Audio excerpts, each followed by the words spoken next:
You're now listening to Sound Talent Media. Check out more shows at soundtalentmedia.com. Hey, what's up, everyone? I'm Matt McGackie, the vocalist of Cryptopsy and the host of the Vox and Hops Metal Podcast, where I sit down with fellow metal musicians. We talk all about their lives and music while sharing killer craft beers. If you've ever wanted to sneak backstage and share a beer with one of your favorite musicians, well, Vox and Hops is the podcast for you. This week on the podcast, I dropped a killer episode with Kelly Schaefer of Atheist. There is this episode and over 440 other ones to help you enjoy life, metal, and craft beer. So what are you waiting for? It's time to become a Vox and Hops head. Cheers! What is up, folks? Welcome back to another episode of the show. Thank you very much for sticking with me and tuning in this week. I don't know why it took me so long to get Mark on the show. This really should have happened a long time ago. We have talked on the internet for years, and we've met in person, and I really enjoy the man's company, so I don't know why it's taken so long, but we finally did it, and it was a really fun episode.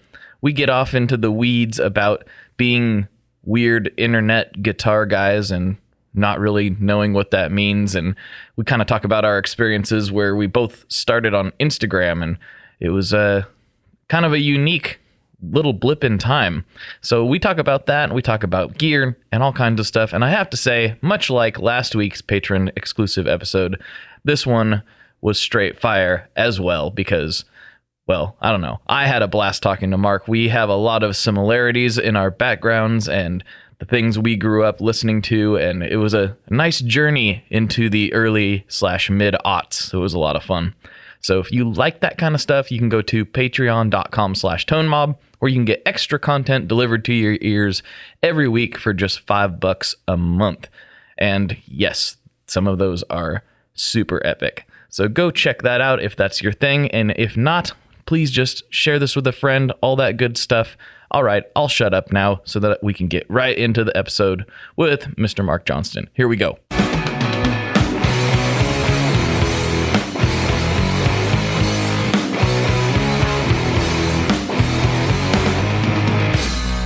Hello, everyone. Welcome back to another episode of the Tone Mob Podcast, the show about guitar tone and the people behind it, and other stuff too. It seems. More often than not, it's just other stuff. But hey, we'll see what happens. With me today, I have Mark Johnston from, well, a whole bunch of stuff that we're going to talk about, because he does a whole bunch of stuff. So let's get into it. How you doing, man? I'm doing well. I was very curious to see what you were going to pick in terms of the intro, because I've thought about that before, where somebody goes, "What are you doing?" I go, what day of the week? Yeah, I mean, I relate to that somewhat, especially when I'm talking to people like who don't pay attention to anything that I do. Obviously, people mainly know me from the podcast at this point, but that's definitely not all I do. So it's when people, like my sister's like, I try to explain it to people, and she's like, and that it just, I don't even understand it. So yeah, and you are more publicly all over the place than I am. That's true. I have found a way to make public facing basically every single one of my interests in a very confusing way. So that's probably a good place to start. I don't know which came first with you. So where did you become a man of the internet, and, you know, where people actually pay attention to the things you do? Like, what's the story? Where'd you start? Yeah. I actually, it's kind of funny. I was, like most of us, I think we grew up playing in different bands that for the most part did almost nothing. I remember being in a lot of bands in high school and afterwards that, you get together, you rehearse a couple times, you maybe endeavor to do a show. And then in my early mid 20s, I was in a band in Sacramento called The Good Fortune that actually kind of like popped off a little bit on the local scene. Like, we put out an EP that kind of got a lot of love. We had a single that, did pretty well on Spotify. And then about 1.5 years, 2 years into that project, I kind of started seeing the writing on the wall that this thing was not long for this world. And it was kind of my first real foray into, like, being able to really be kind of out there with putting music out. And I saw it kind of coming to a close, and our front man in the band had done most of the producing and all of our engineering. And so kind of as that was wrapping up, I kind of went, okay, I've got this Instagram account, and I've gotten really into gear over the last 1.5 years or so. I need an outlet when this band ends. I need something else that I can be doing to keep kind of iterating upwards in terms of being good at my craft and also just getting better at producing my own stuff. And so I just started kind of endeavoring to make better and better quality just guitar stuff just on Instagram, just because there needed to be somewhere that I was just dropping stuff for my own sanity and for people to hear it, and so that I would be motivated to kind of make sure that I did it a little bit better week over week, that kind of thing. And so that's just kind of where it started, is I just needed to kind of have an outlet when I knew a band was ending. And that was mostly on your personal channel? Is that where you did most of that? Or was that on... Yeah. Okay, gotcha. Yeah. Or were you going to say versus like ambient notes? Exactly. That's where I was going with that. Yeah. So actually, funnily enough, I didn't start the ambient notes page. A guy named Brian did years and years ago, like way before I was doing any sort of like Instagram music stuff. And it's funny, my earliest connections to that page actually were one of the first big bits of online attention that old band got was a music video of ours that I had shot and produced. He reposted it on the ambient notes page, and it kind of blew up pretty hard.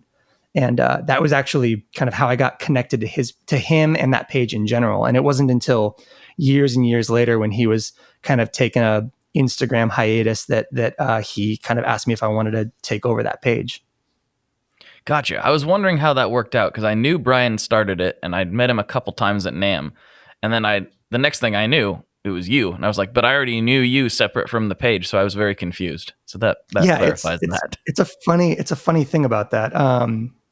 I remember just kind of, he's had people kind of come in and help manage the page, because, I mean, I'm sure you know this. It's kind of weird how hard it is to manage an Instagram account sometimes. Like, especially when it's like a curation page. It doesn't feel like a lot of work, but the like kind of daily slog of trying to find good content and like showcase it can somehow just become something that feels exhausting sometimes. And so I know that like Dylan Witherow has helped out with that page for extended periods of time before.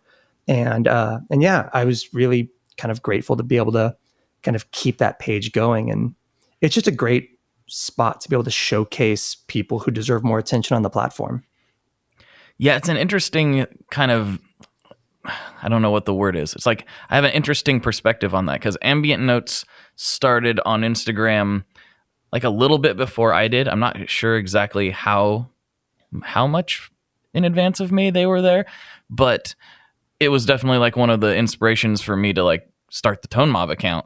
And that's why you see a lot of the old posts from Tone Mob are less about me and more of like a curation thing. And I pivoted away from that when I realized that, like, well, that I could be out here all the time. And, you know, I was working in the gear world all the time. Whereas like early on, I was still at my day job. And so it was easier for me to go find things that I thought were cool guitars, whatever, clips, you know, I just picked anything I thought was cool and I put it on there. And the Ambient Notes channel was an inspiration for that. Like, they're just like picking things they think are rad and putting it on this channel. I'm like, well, that makes sense. That's really cool. So yeah, that was a big inspiration for me early on when I stumbled across that stuff. Yeah, and it's kind of funny to think about pages like your account and Ambient Notes and like Pedalboard of the Day and kind of what I consider to be something like the old guard of kind of branded, for lack of a better word, Instagram music accounts. Because I mean, over the last 3 to 4 years, maybe to 2 to 3 years, Instagram has really kind of just become very bogged down with 100,000 pedalboard repost pages and that kind of thing, just like 1,000 curation pages that all exist just to build an audience, so that presumably, I don't know what the end goal of just having 1,000 curation pages is, but you can kind of see these pages that kind of predate that becoming the norm. And it's cool to kind of like see that they're still around and still doing well and that kind of thing. Yeah, exactly. You know, there's a handful of accounts that I've seen, like guitars are better or whatever, and like that's part of the reason I pivoted away from doing that, was because it became kind of uninteresting. Not necessarily because there weren't accounts that were doing a good job of it, but there were so many that weren't. They were just kind of shotgunning out anything that had an attractive person playing an instrument, like. Oh, for sure, for sure. And it was just like, I don't know, it just kind of became uninteresting. And then it was like, that was probably, for me, I think you're right, probably like 3 years ago, 2 years ago, somewhere in that ballpark, where I pivoted into like, this is essentially my personal Instagram now.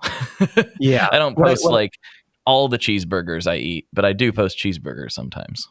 Hey, there needs to be more cheeseburgers in guitar Instagram. One of the things that I really like about like kind of that curation thing too is rather than just, or I guess what I would say is like performance curation rather than just photo curation, especially on a page like Instagram is, or on a platform like Instagram is like, I remember what it felt like when, I had no followers and my band's page had like, 120 or something like that. And we put out this like live music video, and the feedback and the kind of attention and the support that kind of poured out from that feature was like, it felt very, oh my goodness, like there could be an audience for this, that kind of thing.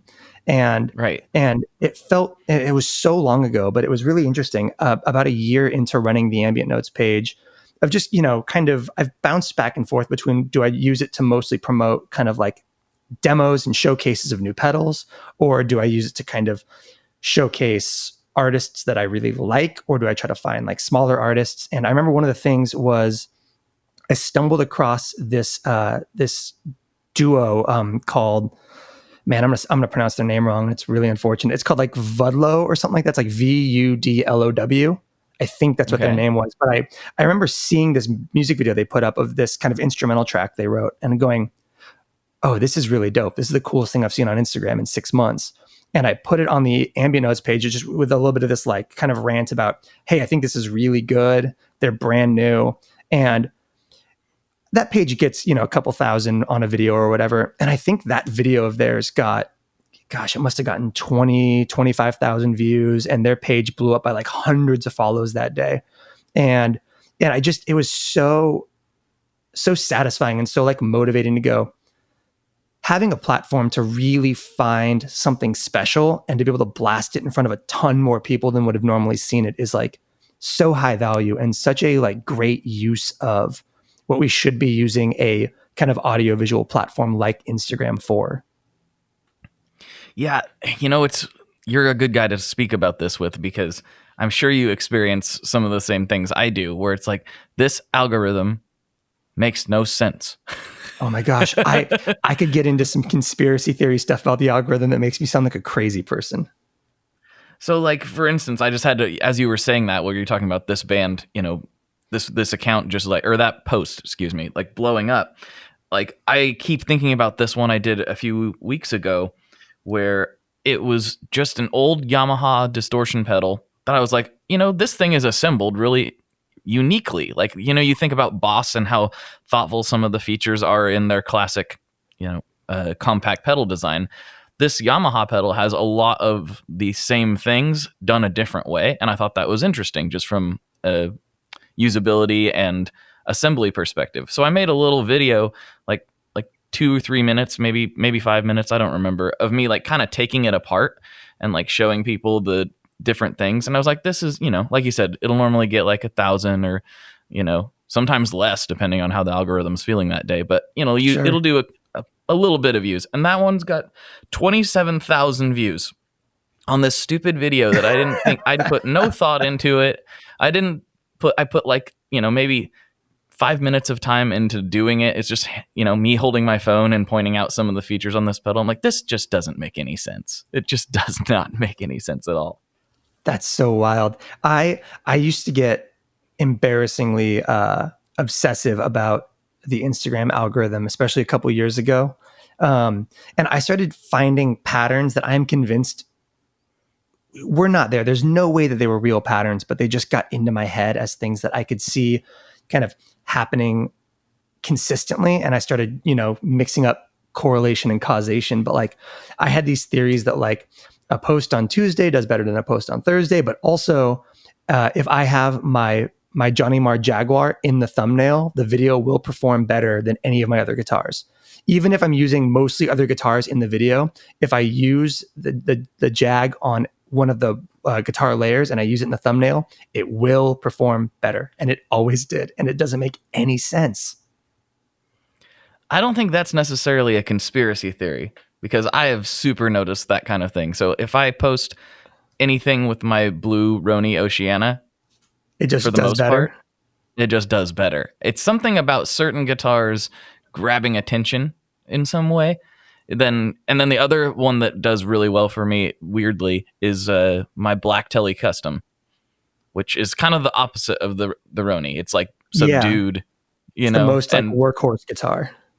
Yeah, that one does great, and the Roni does great. And it just doesn't make any sense. But I'm sure that's not what people are tuning in for, is Instagram guys talking about Instagram. Maybe they are. I don't know. Yeah. If they came here to hear me talk about something, I'm assuming it's instrumental music on Instagram. Probably at least that. But when did you start doing more demos? You've done quite a few now. Yeah. It's an interesting, I always don't know how to talk about the like demo side of the world, because it feels very uncharismatic to talk about like gear endorsement deal stuff, that kind of thing. I started working with a couple different companies as kind of my channel started to blow up. And even when I wasn't doing any like proper demos or anything, I just was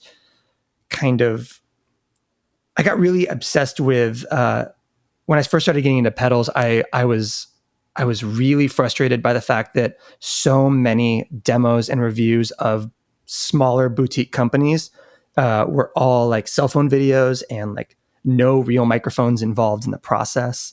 And so I just kind of got very old man, get off my lawn about like, if you're going to put it on the internet, put your best foot forward kind of thing.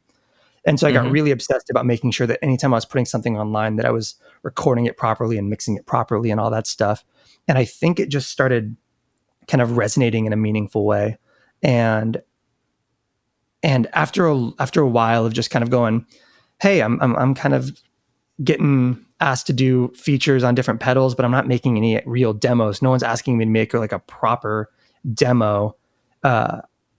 I started realizing that I was getting so many kind of just like messages on Facebook and Instagram and stuff, asking questions about the gear that I was kind of using kind of without kind of a sense of context, that I just went, okay, I need to pivot and start making some focused videos, if for no other reason, just so that like I can point people to a place where I've already answered the questions.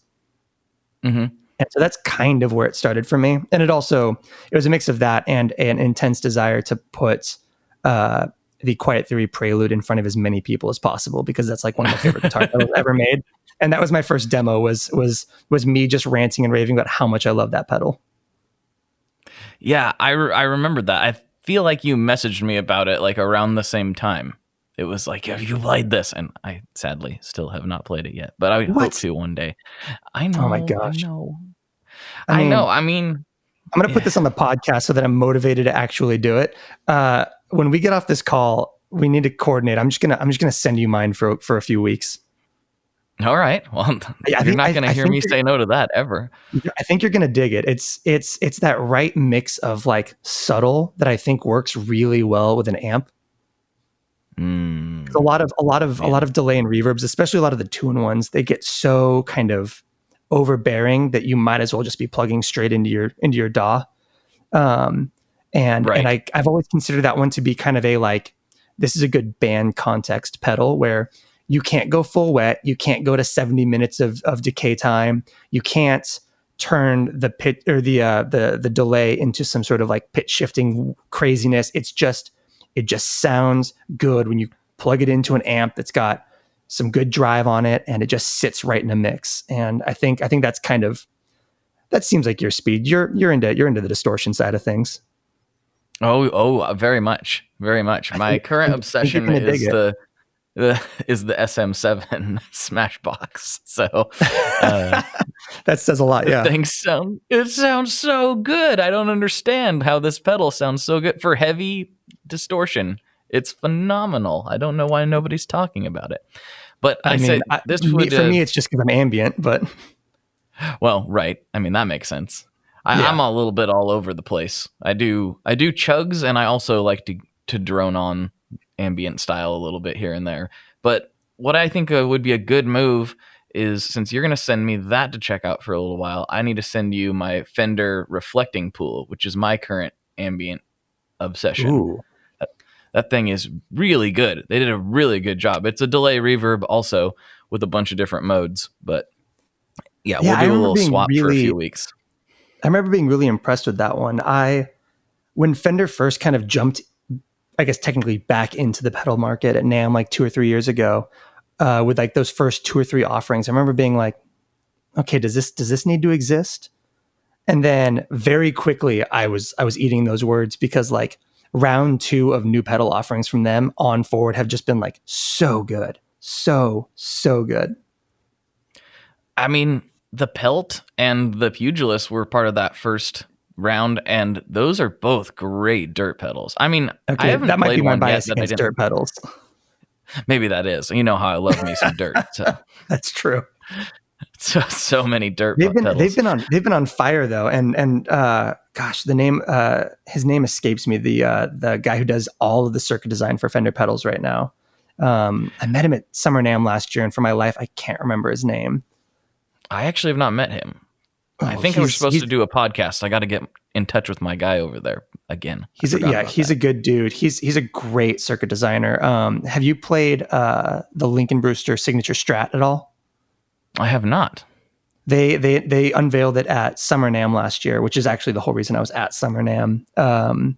But it's got two boost circuits in the pedal, or in the guitar. One of them is a straight up flat boost, and the other one is kind of a mid hump tube screamery-esque circuit that are both kind of push pull on the volume and tone pots. And okay. Dude, they sound incredible, and it's all the same circuit design stuff that goes into their pedals, and he is very good at what he does. I don't know what his background is. I don't know the details, but hopefully we can get him on the podcast so we can talk about all that, because a lot of people, myself included, like kind of skeptical when they first dropped. I was like, I don't know about Fender making pedals, but how dumb is that really? They make great everything else, and they have the resources to make quality pedals. Why was I a skeptic? I know it doesn't make any sense. They make the guitars and the amps that go best with pedals. Like, it just stands to reason. So Joe Branton and I recorded from the Guitar Nerds podcast, everybody. I don't know when the episode's coming out, but I recorded a Friday special with him here a few weeks ago. And he said it's because all of the other pedals they made up until this point were not that good. And I'm like, okay, that's a fair point. They had the Fender Blender Fuzz, which was kind of cool. But then every other kind of attempt they've made, they weren't very good. So I guess maybe that's why we have that bias. Maybe, although anytime a company made like formerly not good pedals, it just means it's a matter of time until people become really into them. Well, that's a good point. Like you look at the back old to the SM7. Exactly. Or like the old Behringer, that Behringer drive that's got like a tube in it, and the old Behringer vintage Echo. Like, all those pedals become like really vibey in certain circles. Chris Benson actually hyped me to that vintage Echo. He's like, dude, it's one of the best delay pedals I've ever played. Are you serious? And then he's like, yeah, it's a great Memory Man clone, like if you do a good job cloning a Memory Man, it's going to be a good analog delay. Makes sense. That's so funny. Yeah. So I think I'm just calling it now. 3 years from now, vintage Fender pedals, they're going to be on the upswing. We just got to wait for Josh Scott to do a vlog on them. Man, speaking of a guy that it is high time to get him back on the podcast. He was on very, very early and has not been on since. And he has done all kinds of things that need it, that are worthy of an update. No kidding. Yeah, you need to get him on just to talk about the freaking show. Like, that is one of the most, like, that his vlog series is, it's so good. It's As Oh, somebody they who do such a spends great too job much with time it. on music on the internet, like I love anytime I can do something that isn't music on the internet these days. That show is one of the ones that I'm like, okay, fine. I will absolutely absorb another music channel. Of course. Well, speaking of not music things on the internet, I need to tell everybody who's listening to this podcast right now, Mark is also a host of one of my favorite podcasts, which a lot of people may not know. It's called Footnotes, and it's a wonderful history podcast. And I'll let Mark tell you a little more about it before we move back into music stuff. Awesome. First of all, one of my favorite things is how consistently you are into that show. I wasn't kind of sure what kind of audience we'd be releasing it to in the first place because my co-host Kevin basically doesn't exist on the internet at all. And so it was basically all on me to kind of like try to promote the show when it dropped. And I was going, okay, I'm predominantly known for instrumental guitar music. It'll be fun to try to plug me speaking about not music for extended periods of time to my audience. but from a very early point, you were always very like into the show, and it was very encouraging because launching something like that takes so much work is can feel very like, are we getting any sort of even emotional return on investment right now? And your kind of enthusiasm about some of the topics that we've done has been really encouraging. So first of all, thank you for that. But I should probably talk about what the show is actually about. My best friend since literally second grade, Kevin, and I started a history podcast about a year ago, as I think when the first episode came out, maybe a little more than that. And it's basically a deep dive into what we call footnote moments in history, which is stuff that you would see like a blurb at the bottom of your textbook. So you've got your body of text, and you've got that little like beige circle at the bottom with like a little fun fact that has nothing to do with the actual context. And we take that and we turn it into anywhere between an hour and 3 hours worth of content. And it's really fun. It's great to do something that isn't strictly music on the internet. And we've done some amazing episodes. My favorite probably being the 2-parter we did on Ernest Shackleton's attempt to cross the Antarctic continents and the ways that it goes horribly awry and the kind of almost surreal experience that it becomes. And it's just fun. Kevin's an amazing amateur historian, a great researcher, and a really good storyteller because he's a teacher. And I'm there for that series relief. Yes, for dad jokes, which I'm all about. And that series, I guess it's just a 2-parter, but I constantly was like I knew about Ernest. I knew that he existed and I knew what he had attempted to do, but I didn't really know anything beyond that. And that story constantly had my jaw on the floor. I was loving it. Absolutely loving it. It was insane. That was good. That was one of the longest sets of episodes we've ever done in terms of like runtime of the 2 episodes making up one story. And it was just, gosh, it's such a fascinating and insane and harrowing thing. And I don't want to, if anybody wants to listen to it, those are the episodes I'm going to say start with, because it's the most kind of surreal. Every time you think it can't get more out of control, it does. It's the kind of stuff that if you pitch the screenplay, people would like send you back to write a more grounded version. Right. This is too out there. This would not actually happen, is what they would exactly. Say. It's really a wonderful podcast. Everyone that's listening right now, go subscribe to it if you have even a moderate interest in history. I am not really like a history buff. I find it interesting, but I'm definitely not like a historian of anything other than nerdy gear facts occasionally. And I love this series because I learn new stuff, and they're great stories. They're like fascinating things that people people have actually done, which is and I can agree with everything you just said part, because maybe. I don't do the research. I'm basically the audience surrogate. Like I don't know what the topic is half the time, and I'm just there to kind of like listen and react. And one of my favorite podcasts is Dan Carlin's Hardcore History, and it's amazing. He's an incredible storyteller.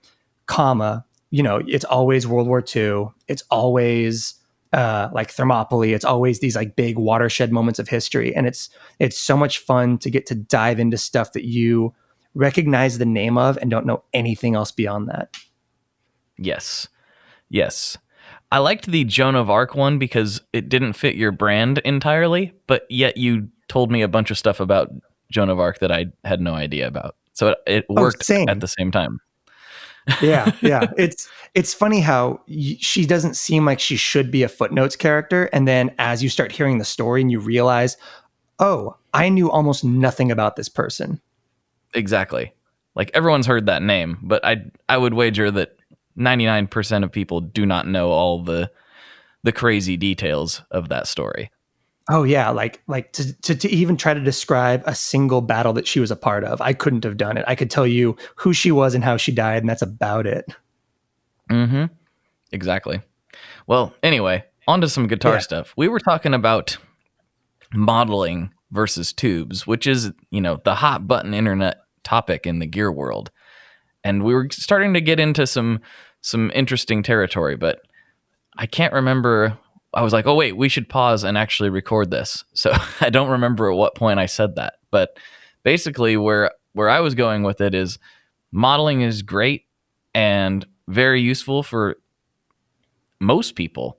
But for me, I'm so spoiled. I just get to crank my amps all the time and nobody yells at me. I realize that most people don't have that luxury. So that's kind of why I'm just not that well versed in the modeling world, because I don't really have a need to be. And you had I think a counterpoint or something to that. Oh yeah, I mean, for me it was even now when I've got my own house that I have that option. I still tend to kind of stick to modeling because it's just so easy for me. But I mean, when I started kind of writing and producing and mixing and putting my own stuff up on Instagram and YouTube and that kind of thing, I was in, midtown apartments, 1-bedroom apartments, like in the city where you do not have the luxury of being as loud as you want to. And I'm so grateful for how good direct in stuff has become, because you can get so much done without waking people. For a long time, I realized that my most productive writing time tends to be between like 7 and 9 a.m., which is very strange because I'm not a morning person. But no one's going to like you if you're turning up a guitar amp at 7 a.m. in the city. And it's so the ease of use. I remember like my first like direct in rig that I was using was the Old Blood Noise headphone amp on the left and a Tech 21 Sans amp on the right. And that was a guitar rig. But you could make it work. And as long as you can make it work, it's amazing. And I've always been a big proponent of whatever you can make sound good is the thing that you should be using right now. And that's why I love direct in stuff, because no matter where you are, if you've got access to the cheapest recording interface on the planet and your computer, or even just like a little like Zoom recorder, and you've got your direct in system, you can be writing, you can be recording, you can be making something that you can release out to an audience that actually sounds good, which is really cool. Having said all that, my Benson Vinny comes back this week and I cannot wait. I'm so excited to plug into that amp again. Yeah, buddy. Oh, it's going to be so good. Yeah, I mean, it's kind of a funny thing to think about, because basically what happened for me is I had my gear room in the house, and Lynn hated it every time that I would go in there and make a bunch of noise, because I would turn the amps up to not like the level I will out here, but I'd get them crunchy. I'd get them to where you want a tube amp to be when you're playing it. Sure. At least at like the minimum end of that. And she hated it. It was obviously like too loud. It's not musical to her because I'm just in there like experimenting with sounds. And she's like, would you just play a song? I'm like, I'm trying to find the tones. Leave me alone.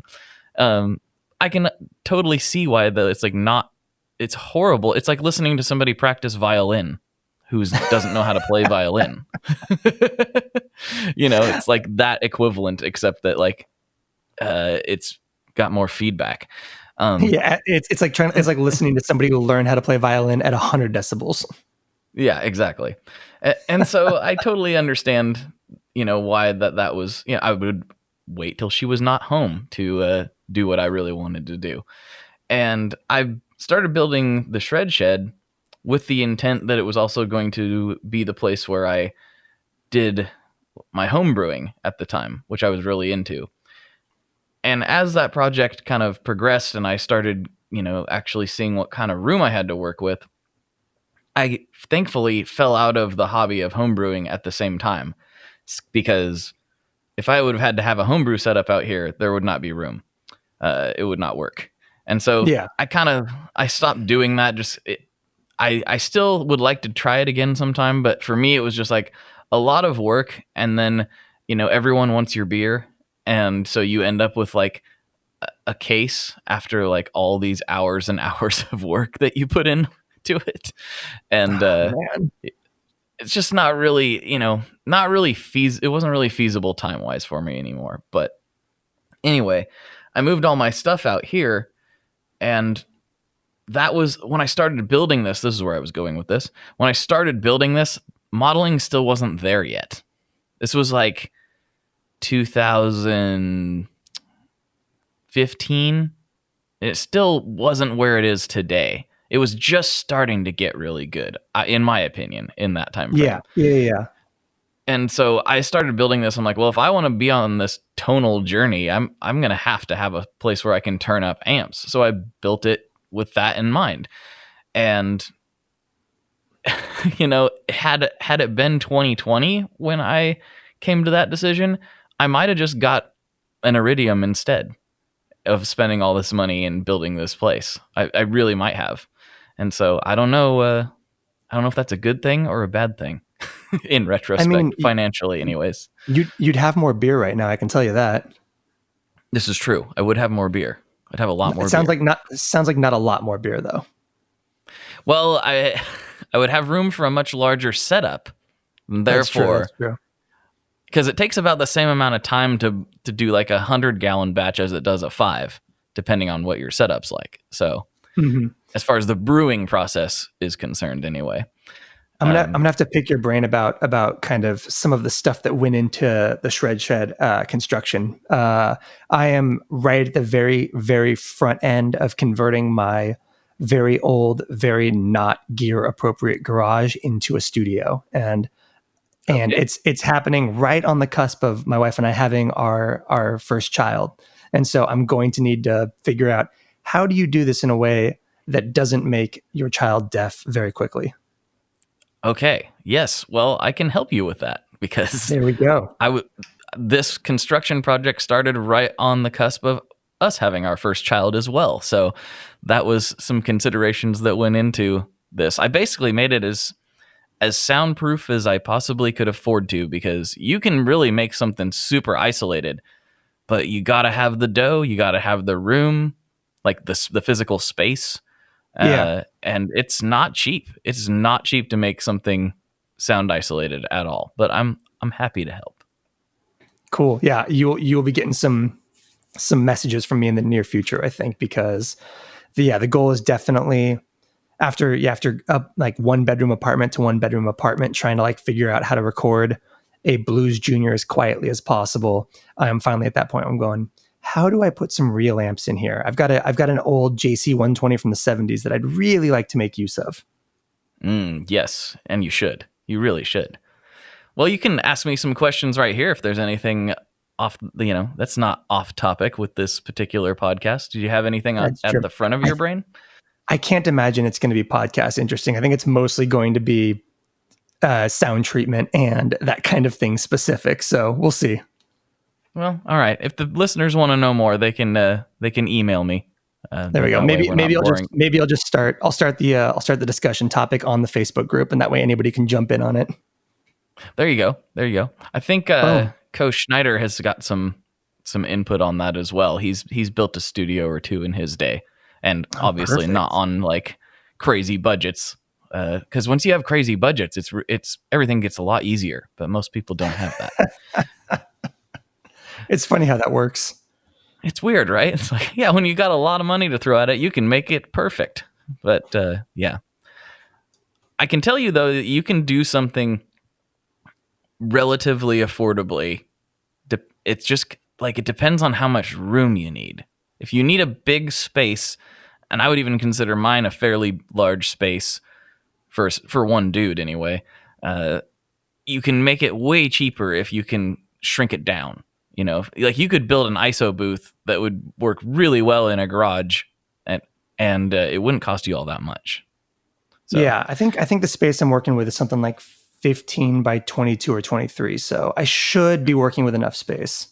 Okay, yeah, you should. We'll brainstorm on that later. Yeah, and it'll be fun. It was built in the 20s, so I feel like I've got a lot to like.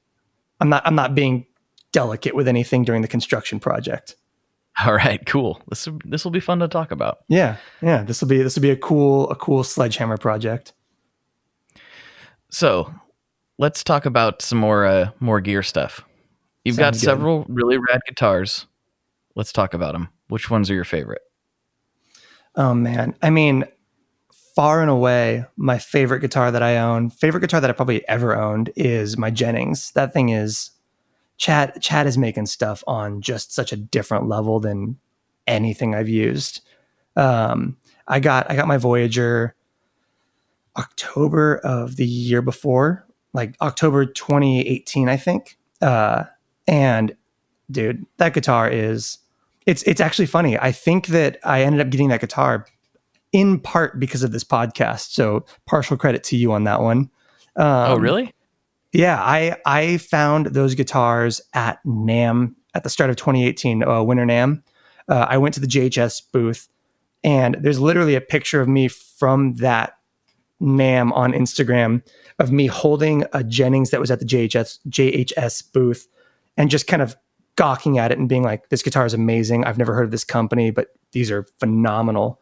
And he and I spoke a little bit online after that, but you had him on the podcast later that year, and I shot him a message after the episode, after I listened to the episode, kind of going, dude, it was great hearing you on the show. Love the guitars, all that stuff. And that actually kicked off the conversation that resulted in me getting my Voyager. Ah, very nice. That's so cool. That's a beautiful guitar too. Dude, that guitar, I can't believe how good that guitar is, considering like he does so many custom jobs and so much like made to order stuff these days. And that was just a guitar he had on the wall at the time. And it's fascinating because I'm not historically a really big like red guitar guy. And this guitar is kind of this like kind of wine red, and I'm also very much a single coils person. And he had a couple guitars that I was kind of like waffling between. And I was kind of going, oh, that one's red, so maybe not that one. And he goes, I think you're going to like the pickups in that one. I think that's the one you should go with. And it's got McNelly Stagger Swaggers in it. And lo and behold, those are literally my favorite pickups on the planet. I don't think I've ever played a guitar with better pickups than that one. You got to love it when a plan comes together. Exactly. I think the other one was Autumn Humbuckers, and I can't remember what the other guitar I was looking at is, but he kind of went, this one's got these things called Stagger Swaggers. They're humbuckers, but they're underwounds. They're a little bit single coily. And I went, I'll believe it when I see it. I'm not a big humbuckers guy. And that guitar has just changed my entire guitar worldview. Like it's so, I don't know, man. Like you've got a couple really killer guitars like that, like your Roni and everything. So it's amazing to see what a handmade guitar from somebody who is great at their craft feels like relative to everything else in the world. Yeah, I've been really fortunate to get a handful of things that are made by really passionate luthiers, and man, it's a special thing. I mean, I look at the fretwork on the millimetric, and I'm just like, I know how much time went into this, like a lot. And when Paul Roney, he came over and he wanted it. That's the first guitar everybody that's like interested in guitars at all, that's the first one they want to look at is the millimetric. And Paul, like, of course, wanted to see one from a luthier perspective. And he said that to me too. He's like, do you have any idea how much time went into these frets? I'm like, I have a pretty good idea. They're all like perfect, like absolutely perfect. And so, yeah, Florian, people ask me all the time about the millimetric. And I'm like, don't hesitate. It's going to be a top notch build that you're going to get from that guy. And it's nice when you can say that, because there's definitely times with certain small luthiers where that's not the case. And it's really unfortunate to see somebody spend a lot of money on what's supposed to be a really nice instrument, and it comes back and it's like, oh geez, this was not good. especially if you're dealing in price points and turnaround times that kind of imply that excellence.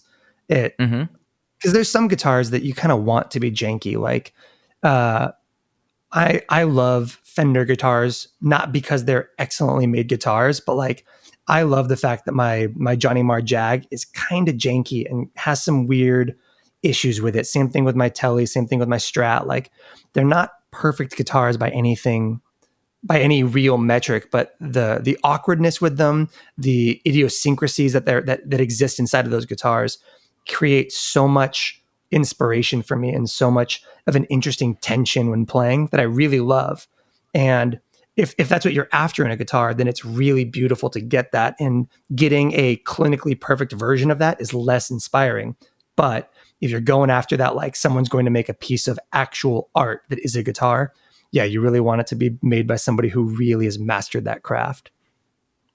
It's really funny that you're talking about the Fenders having the little weird things here and there, because I was just talking with Scott over at Stringjoy, who's somebody I talk to almost every day. So a lot of my stories start with, I was talking to Scott over at Stringjoy. But about Fender guitars in particular, I also love Fenders. I'm a big fan of the company and of their products, both new and old. They didn't sponsor me to say that, by the way. A lot of people think I'm a shill sometimes. And I will tell you when I'm being paid. They're called sponsors. They are at the top of every episode. Anyway, we were talking about Leo Fender didn't set out to make perfect instruments. He set out to make playable instruments that were accessible in price point that he could crank out as fast as possible out of that factory. Yep. That's the entire goal with a Telecaster. Look how it's made. It's made to go together as quickly as humanly possible. And a Strat, even down to the top-loaded pick guard on things. They were made to be assembled really quickly and efficiently. Like, playability had to be there, obviously, but it wasn't the first thing they were thinking of. Yeah, it is so interesting. Especially, there's a lot of companies out there like. I wouldn't qualify them as boutique builders or anything. We're still talking kind of larger scale manufacturers who do a lot of like a Fender, but clinically perfect. And I just find that a lot of them, they miss the mark on what makes a Fender so noteworthy. Yeah. And some of it is just, I don't know, the little things here and there, I don't know. Well, yeah. My favorite personal Fender is my Tele Custom, and it's got some weird things to it. But one of the things that's not wrong with it, that the internet loves to say is wrong, is the 3-bolt micro tilt neck. Everyone's like, those suck. I'm like, I've literally never had any issues with this at all, ever. I don't know what the issue is. I don't know what the supposed problem is. It's been absolutely fine. I have no idea why that's supposedly a problem. Do you know?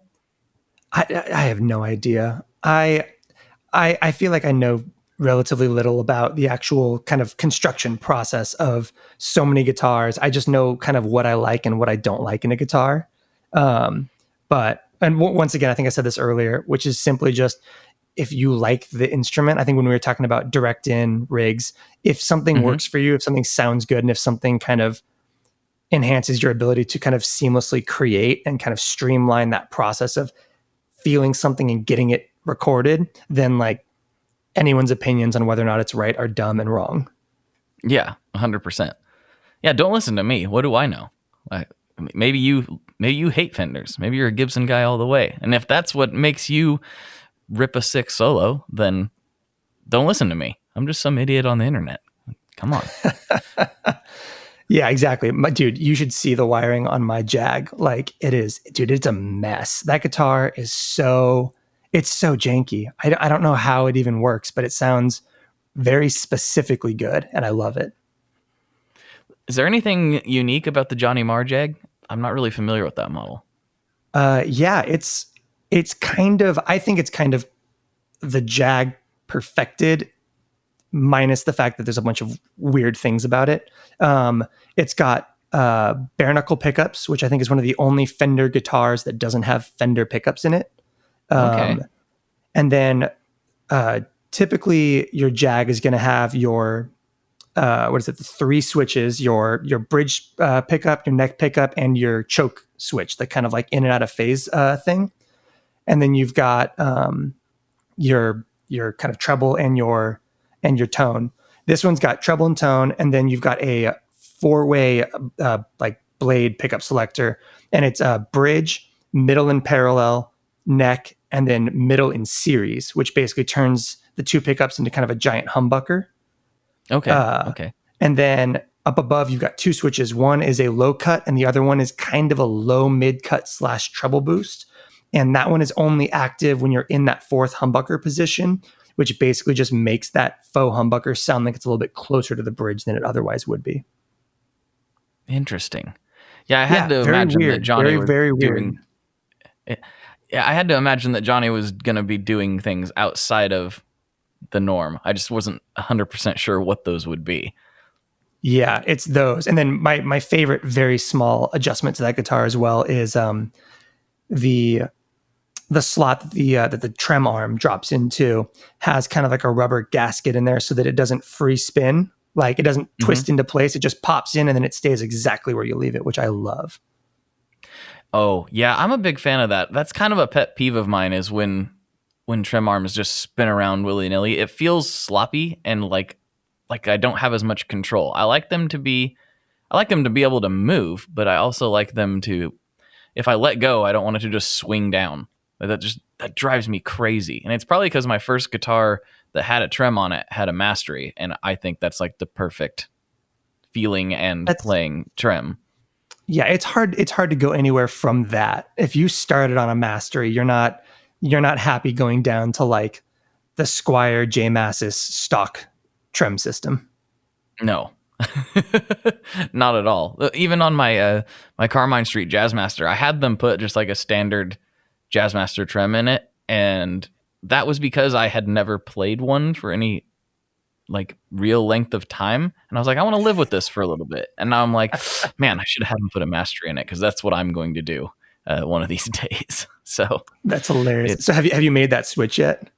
No, not yet. It's still got the. I was able to make a little tweak to it to make things better, and I think I'm gonna pop some heavier strings on it. Maybe I'll try some 12s next time, and that might like satisfy me for a little while. I'm not quite ready to spend that money. The Carmine Street Jazzmaster is the one that you just recently got. That's got kind of the etching of the buildings on the back, right? That's the one. Dude, that thing is beautiful. That guitar looks so good. It's so good, and I think a lot of people would be very surprised to play it because it has the biggest neck in the world. And I know Jazzmasters are not, they're not known for that. I think it might be like a 1-inch neck. I've never measured it, but it is big, and it's good that I like big necks. But Jess picked it up, my good friend Justin Porter, for all the listeners, and he was like, dude, this thing is a lot to handle. I'm like, yeah, I know, right? And he's like, I don't know if I could play this for very long. It's like, good thing I like fat ones. Yeah, no kidding. That sounds ridiculous. It's so big, and all of his guitars are like that because he does not use truss rods, and he uses pine.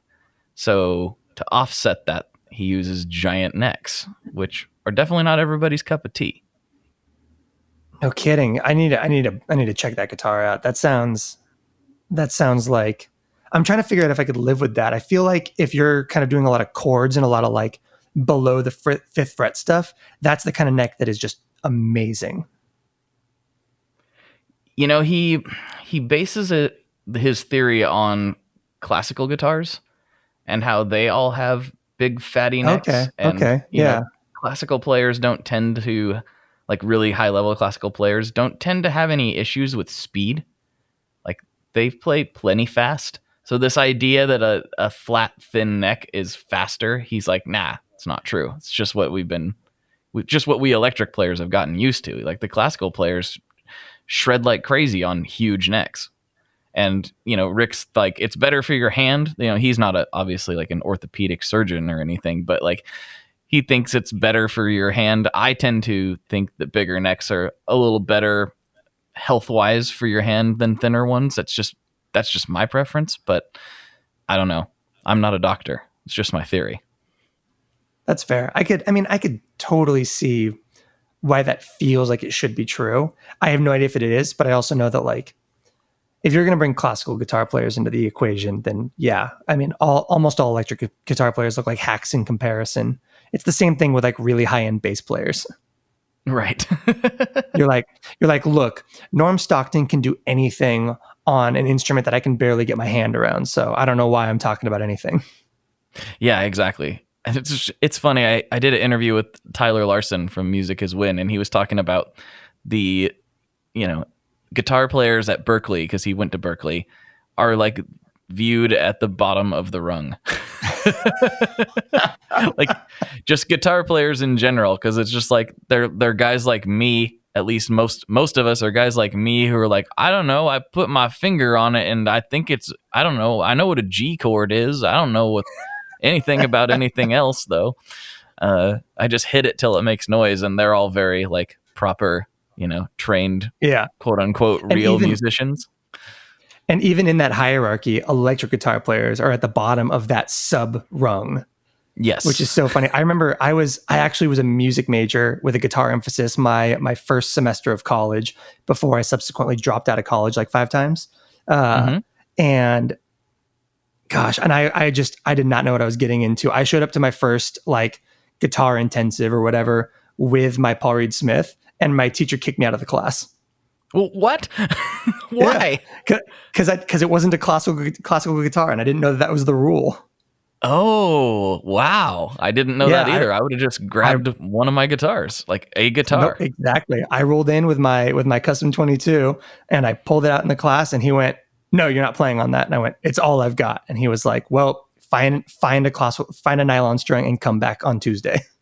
Wow, man, that's rough. That's rough. Yeah, I dropped out of that program. Yeah, I definitely would have. It's been like, you probably aren't going to like it when I bust this big muff out then, are you? Not only that, but I was like, oh, if I'm not even allowed to use this guitar in this, I am not going to learn what I was hoping to learn out of this program. This is not going to be the professional track that I want to be on.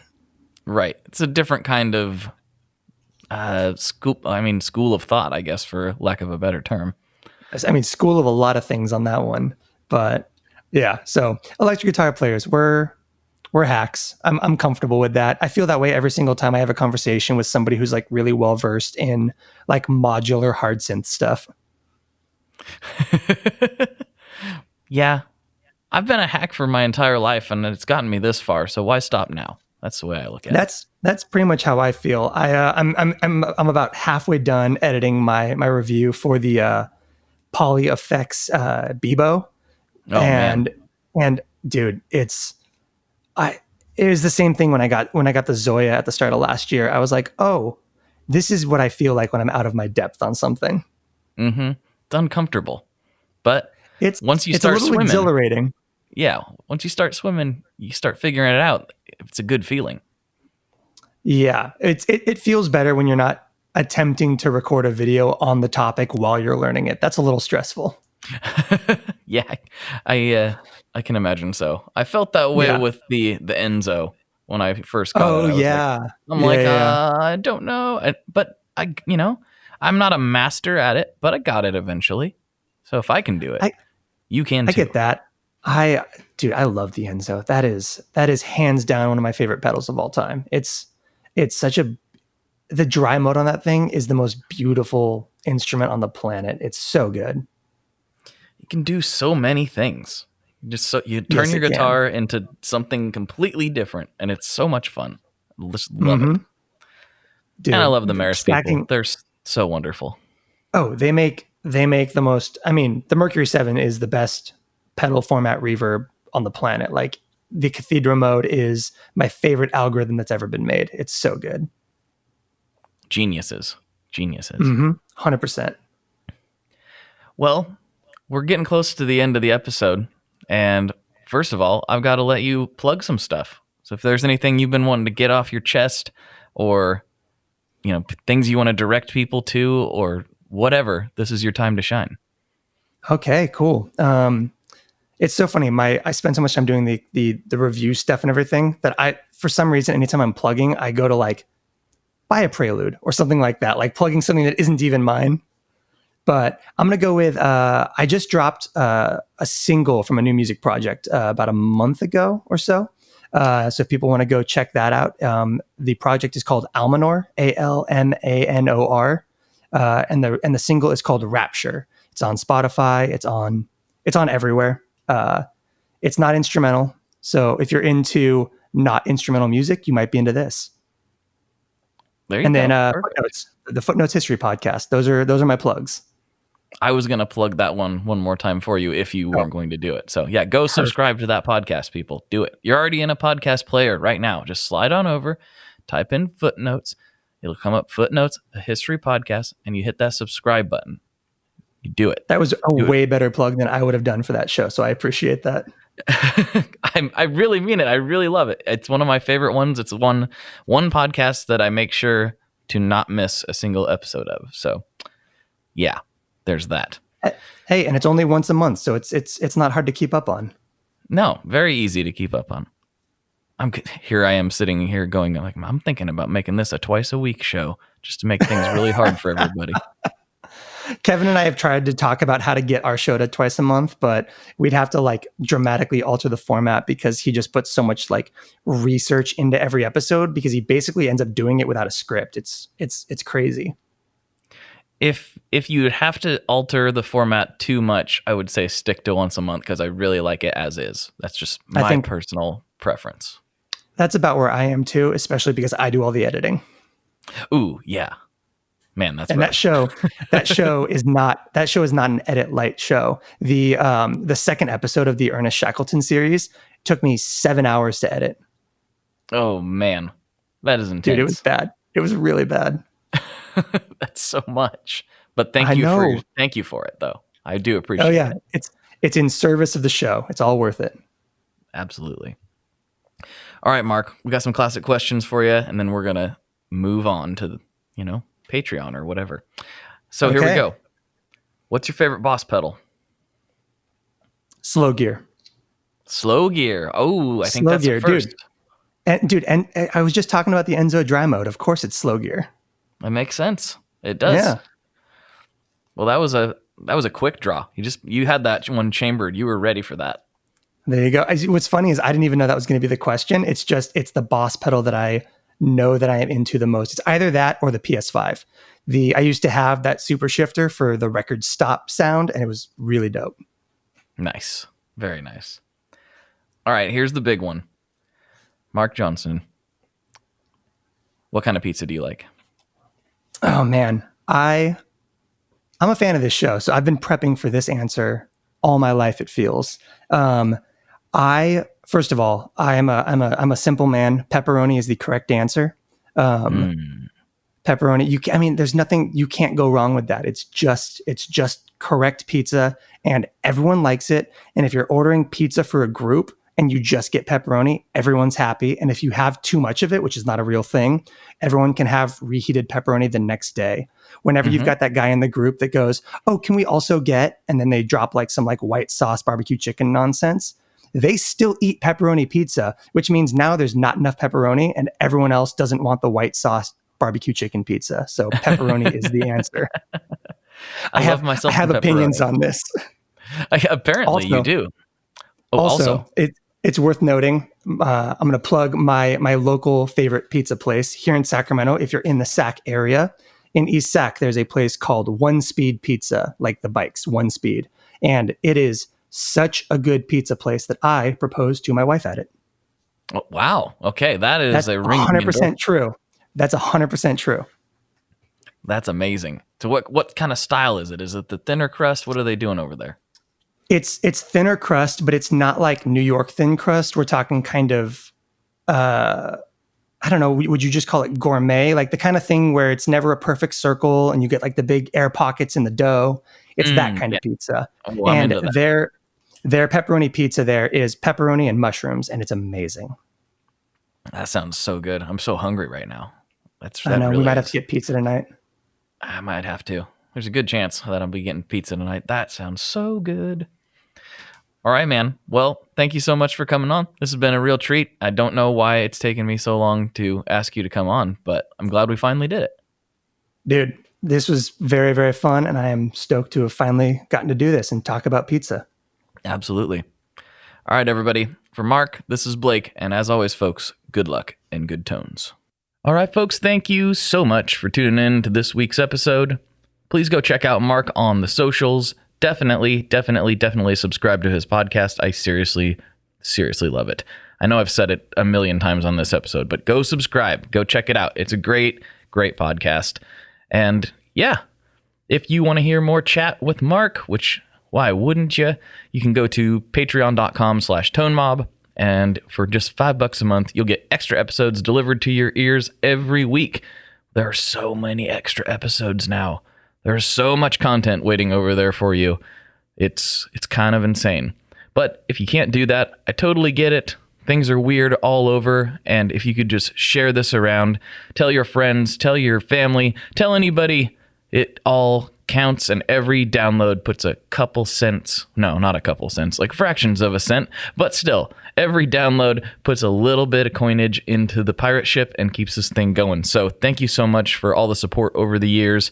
We're closing in on episode 200, and man, that's insane. So anyway, I'll see you on the interwebs. Feel free to join the Tone Mob Facebook group to hang out with me and a bunch of other cool people.